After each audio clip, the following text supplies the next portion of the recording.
श्रेष्ठ लक्ष्य के साथ श्रेष्ठ लक्षण धारण करने की, तीव्र पुरुषार्थी बन सदा अपने बोल को समय और संयम में रखने की, सदा महावीर बन माया के सर्व रूपों को जानकर मायाजीत बनने की, नॉलेजफुल बन हर सेकंड मौज में रहने वाले बेफिक्र बादशाह बनने की, हम आत्माओं के लिए आज की अव्यक्त मुरली से अव्यक्त बाप दादा की शिक्षाएं।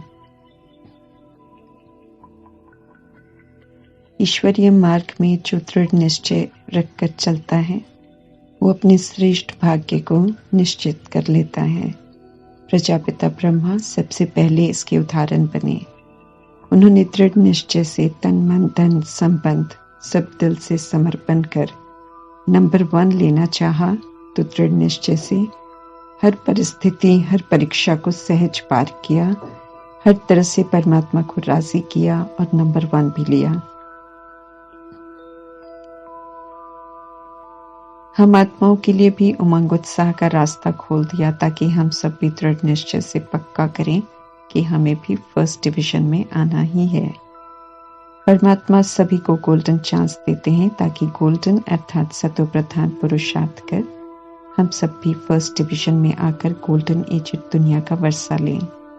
सिर्फ दृढ़ निश्चय कर बैठ नहीं जाना है बल्कि श्रीमत प्रमाण चलने के अभ्यास प्रति अटेंशन जरूर देना है, तब नंबर आगे ले सकते हैं।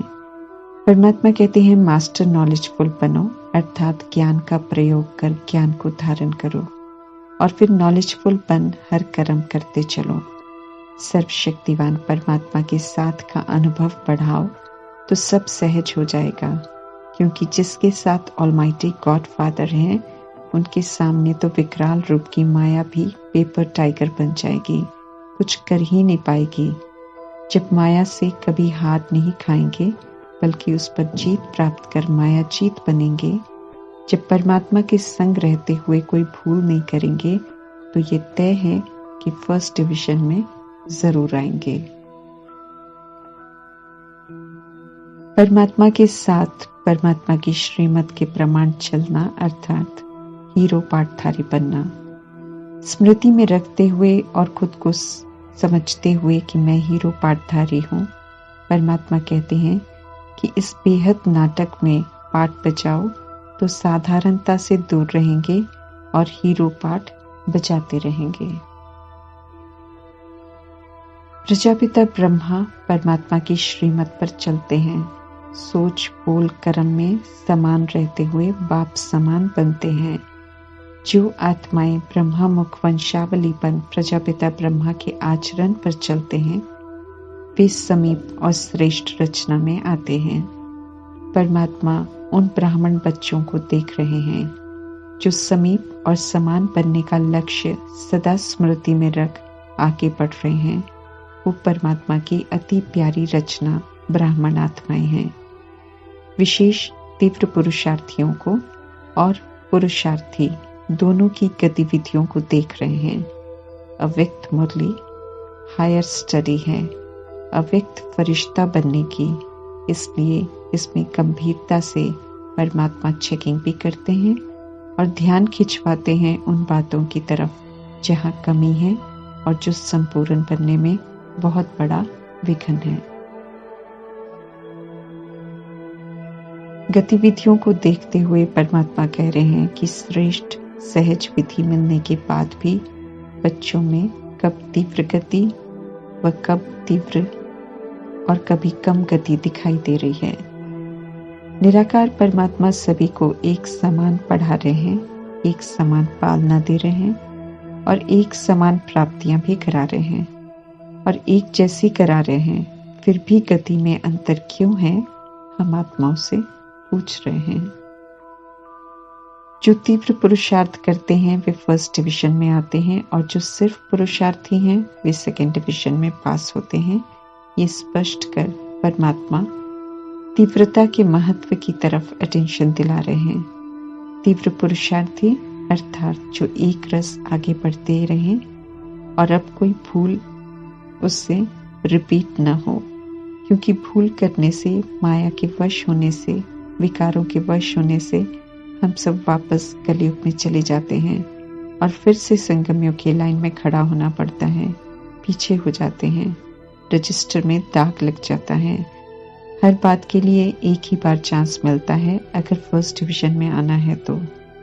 हम आत्माओं का चार्ट चेक कर विशेष 2 कारण की तरफ ध्यान खिंचवा रहे हैं। परमात्मा समझाते हैं कि चाहना तो सभी की फर्स्ट डिवीजन की है, लक्ष्य ऊंचा है, लेकिन लक्ष्य के साथ लक्षण भी चाहिए, उसमें अंतर पड़ जाता है।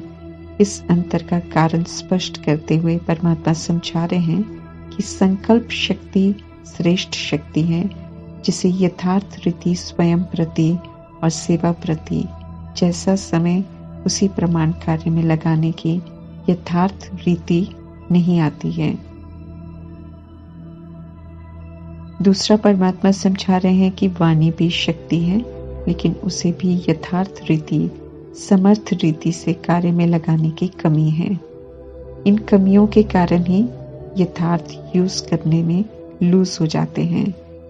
अब यूज और लूज शब्दों में अंतर बहुत थोड़ा है, लेकिन इसके कारण जो परिणाम बनता है उसमें बहुत अंतर पड़ जाता है, जिसके कारण संकल्प और बोल दोनों शक्तियों के जमा का खाता कुछ का आधा आधा है तो कुछ का जमा का खाता कम है और व्यर्थ और साधारण का खाता ज्यादा है।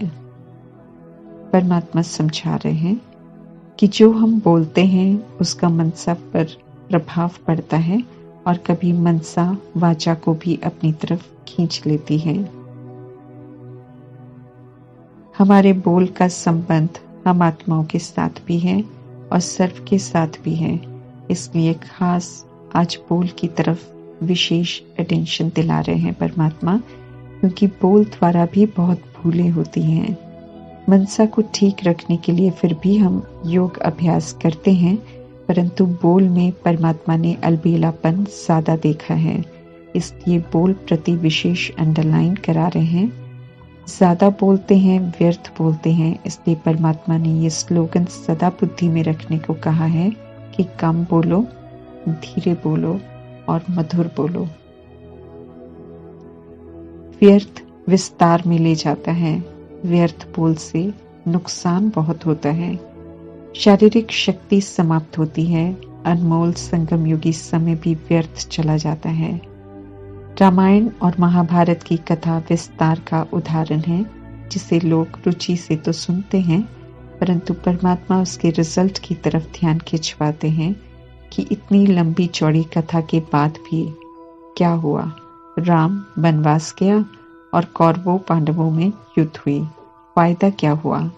ऐसे ही व्यर्थ बोल भले कितने भी रमणीक क्यों न हो, लेकिन उसका परिणाम यही होता है कि एकांत प्रिय नहीं हो सकते हैं। हालांकि समय प्रमाण ये बहुत जरूरी है एक परमात्मा के संग का अनुभव करने के लिए और माया से बचने के लिए एकांत प्रिय की आवश्यकता है। माया की चाल है भगवान के बच्चों को व्यर्थ की तरफ उलझाने की, परमात्मा से बेमुख करने की, आत्माओं को कमजोर करने की और अपना बनाने की।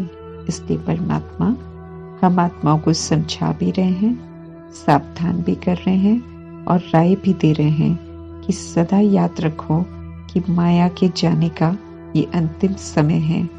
इसलिए जाते जाते भी अपना तीर जरूर लगाती रहेगी, अपना प्रभाव भी डालेगी जरूर। आराम से नहीं जाएगी, अंतिम घड़ी तक डायरेक्ट नहीं तो इनडायरेक्ट, कड़वा रूप नहीं तो बहुत मीठा रूप, और एक सा नहीं बल्कि नए नए रूप धारण कर ब्राह्मणों की ट्रायल करती रहेगी।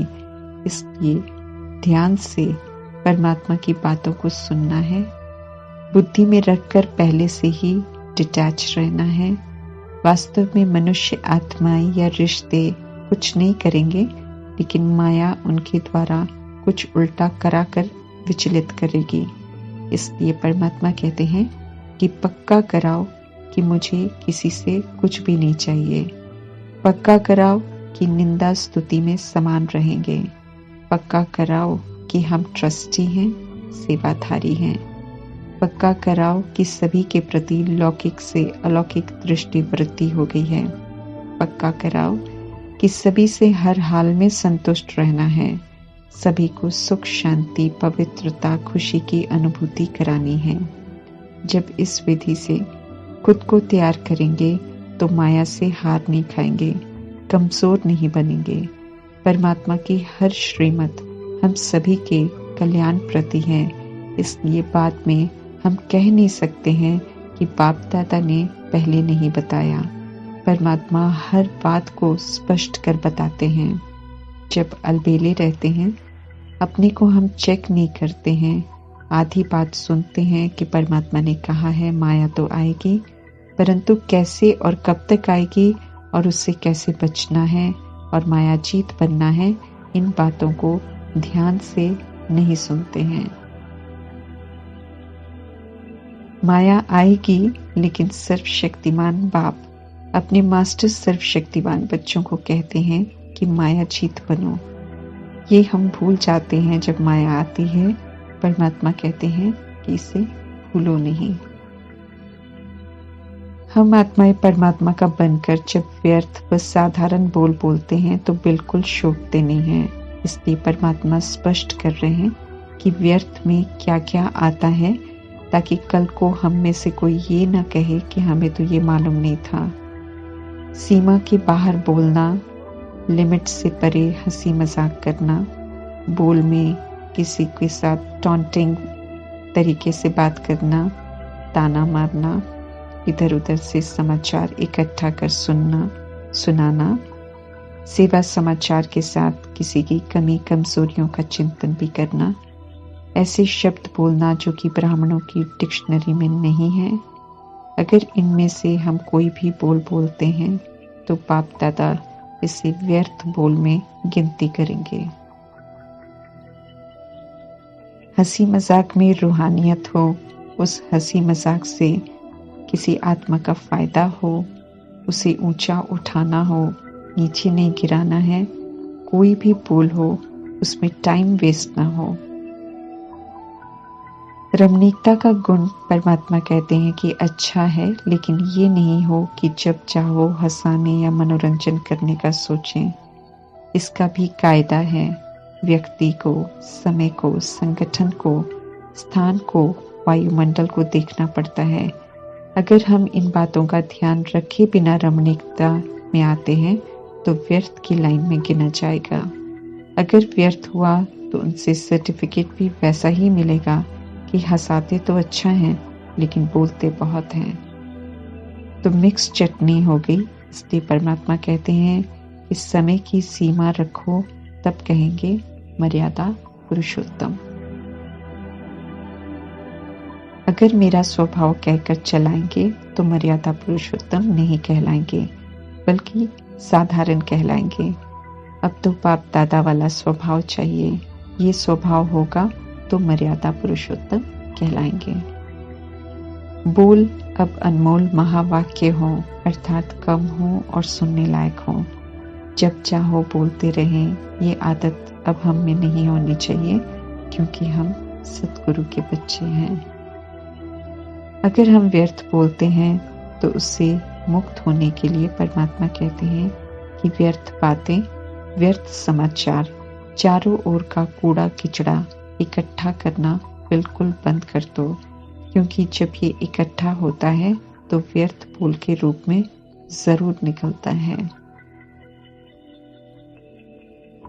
परमात्मा का हम आत्माओं को फरमान है कि जैसा समय, जैसा स्थान और उसी प्रमाण जैसा बोल जरूरी है, वैसा ही युक्ति युक्त बोल बोलो, जिससे खुद को भी और दूसरी आत्माओं को भी लाभ मिले।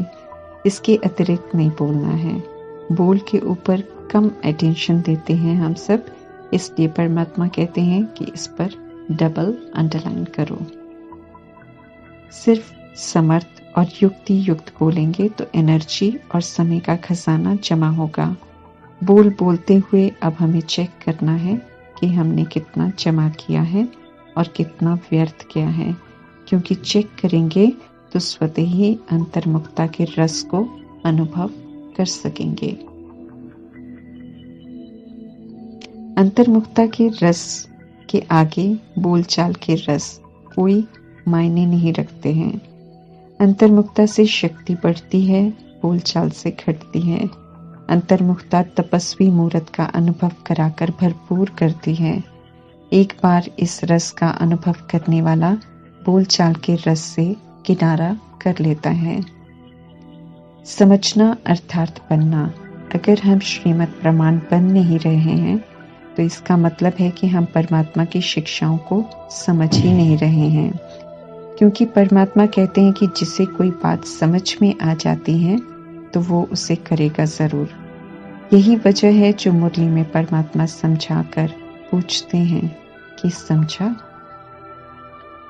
सदा स्मृति रहे कि निमित्त बनाने वाले, श्रेष्ठ बनाने वाले परमात्मा हैं। उनके गुणों के गीत गाते रहेंगे तो स्वतः ही श्रेष्ठ अनुभव करेंगे और निरंतर योगी हो जाएंगे। जो सदा भगवान और भाग्य के गीत गाते रहते हैं, परमात्मा को उन पर बहुत नाज होता है। अगर परमात्मा के दिल से हम बने हैं, उनकी श्रीमत पर चलते हैं, तो कहीं भी रहते हुए मजे में रहते हैं। ब्राह्मण जीवन में हर सेकंड तन मन धन जन प्रभु को अर्पण है, इसलिए मजा ही मजा है। श्रीमत पर चलेंगे तो अमृत वेले से रहते हुए, खाते हुए, सोते हुए तक आराम का अनुभव करेंगे। किसी कारणवश सारी रात जागे हैं या कोई सेवा की हो, लेकिन ध्यान रखना है कि उसकी खातिर अमृत वेला नहीं छोड़ना है। छोड़ेंगे तो मजा ही नहीं आएगा, क्योंकि परमात्म मिलन से जो एक्स्ट्रा जमा होना है वो जमा नहीं होगा। अमृत वेला मिस किया तो सब कुछ मिस हुआ। अमृत वेले में झुटका नहीं खाना है, आराम नहीं करना है, पोज नहीं बदलने हैं। वतन की टीवी में सब दिखाई देता है और आवाजें भी रिकॉर्ड होती हैं। डबल अंडरलाइन करना है कि अमृत वेला पूरा सफल हो। साइलेंस की शक्ति अर्थात आत्मिक स्मृति और स्थिति अर्थात knowledgeful, peaceful, pure, powerful, blissful, loveful, ये स्थिति इतनी शक्तिशाली है कि सेकंड में हमें अपने स्वीट शांति धाम, अपनी स्वीट होम में पहुंचा देती है। बिना कोई खर्चा किए सोचा और हुआ की विधि से इतनी दूर हम पहुंच सकते हैं। परमात्मा ने हम सभी को शुभ संकल्प का यंत्र दिया है, दिव्य बुद्धि दी है। शुद्ध मन से, दिव्य बुद्धि से हम सब कहीं भी पहुंच सकते हैं। जब चाहो तब लौट कर आ सकते हैं, जब चाहो तब जा सकते हैं। न मौसम न बादल विघ्न डालते हैं। बुद्धि रूपी विमान सदा एवर रेडी रहता है। सेकंड में तीव्र गति से जा सकते हैं। जो मास्टर सर्वशक्तिवान है वो जा सकता है, और मास्टर सर्वशक्तिवान को तो माया भी रोक नहीं सकती है। परमात्मा कहते हैं कि चेक करो, सारी शक्तियां जमा हो गई, क्योंकि एक भी शक्ति की कमी होगी तो उसी शक्ति के कारण धोखा मिल जाएगा। हर शक्ति से संबंधित पेपर जरूर आएगा, इसलिए सभी शक्तियों को परिस्थितियों में यूज कर अपना बनाना है, जमा करना है, ताकि समय आने पर हमारा नुकसान ना हो। एक ही सेकंड में हाँ या ना का निर्णय लेना होता है, लेकिन उसका परिणाम बहुत बड़ा होता है। इसलिए परमात्मा कहते हैं कि सभी शक्तियों को अपने पास चेक करो, योग से सर्व प्राप्तियां कर लो। थोड़े से हमें खुश नहीं होना है कि बाप मिला, लेकिन साथ में उनकी प्रॉपर्टी अर्थात सर्व शक्तियों का मालिक भी बनना है। परमात्मा की महिमा में कहते हैं सर्वशक्तिमान ऑलमाइटी अथॉरिटी सर्व शक्तियां दे रहे हैं, तो क्या हमने उनसे सर्व शक्तियां ली हैं, उनका स्टॉक जमा किया है? ऐसा पूछ रहे हैं परमात्मा। सिर्फ कमाना और खाना नहीं है, बल्कि हमें जमा भी करना है। स्टॉक को फुल करना है, क्योंकि सेवा के लिए यूज करना है। आत्माएं आगे चल शक्तियां मांगेंगी, अपने से ज्यादा जमा होगा, तभी तो हम औरों को दे सकेंगे। संगम युग में जमा करने का समय है। जमा करने का समय और काम मिला है तो जमा करने में सफल करना है। यही एक युग है जब पूरे कल्प के लिए जमा करना है, कमाई करनी है। फिर तो पूरा कल्प अभी का जमा किया हुआ ही खर्च करेंगे। परमात्मा किसी और युग में मिलेंगे नहीं तो जमा भी कर नहीं सकेंगे। अभी जमा करने के समय जमा नहीं किया तो फिर तो पाठ संपन्न होने के बाद टू लेट का बोर्ड लग जाएगा। परमात्मा साक्षी हो जाएंगे, फिर प्राप्ति नहीं कराएंगे, सुनेंगे ही नहीं कुछ। जब तक पाठ है तब तक सुन रहे हैं, तब तक जो कर सकते हैं कर लेना है। स्टैंप लग रही है, फिर नहीं लगेगी, फिर हम कोई प्राप्ति नहीं कर सकेंगे। शिव शक्ति बन सर्व शक्तियों को जमा करना है। परमात्मा हम अविनाशी आत्माओं से बात कर रहे हैं, विनाशी शरीरों से नहीं। इसलिए जिन्हें परमात्मा ने अपना बनाया है वो चाहे अभी वृद्ध या बच्चा या जवान शरीर में है, लेकिन उन शरीरों के अंदर बैठी आत्मा की काबिलियत को पहचान लिया है। देह अभिमान की दुनिया में भले उन्हें कोई शक्तियां न समझे, लेकिन परमात्मा ने उन्हें पहचान लिया है कि वे शक्तिशाली हैं और अपना बनाकर परमात्मा शक्तिशाली बना रहे हैं। सच्ची दिल पर परमात्मा राजी होते हैं। उन्हें सच्ची दिल प्यारी लगती है। झूठ, कपट, चालाक, चतुर परमात्मा की पसंद नहीं है। दुनिया की मायावी चतुराई से परे रहने वाली आत्माएं परमात्मा को अति प्रिय हैं। उन्हें सच्ची दिल चाहिए, इसलिए परमात्मा को दिल वाला कहते हैं। सच्ची दिल अर्थात जिस दिल में सिर्फ एक सत्य परमात्मा हो। जब सत्य परमात्मा रहते हैं तो उसमें झूठ की प्रवेशता नहीं होती। देहधारी या देह की दुनिया की बातें दिल में होने से दिल खंडित हो जाता है, फिर उसमें परमात्मा नहीं रहते हैं और फिर उस दिल में दुनिया की मायावी चतुराई आ जाती है। परमात्मा कहते हैं सच्ची दिल वाले बनो और शिव शक्ति बन सर्व शक्तियों का स्टॉक जमा कर स्वयं को भरपूर करो, शक्तिशाली बनो। ओम शांति।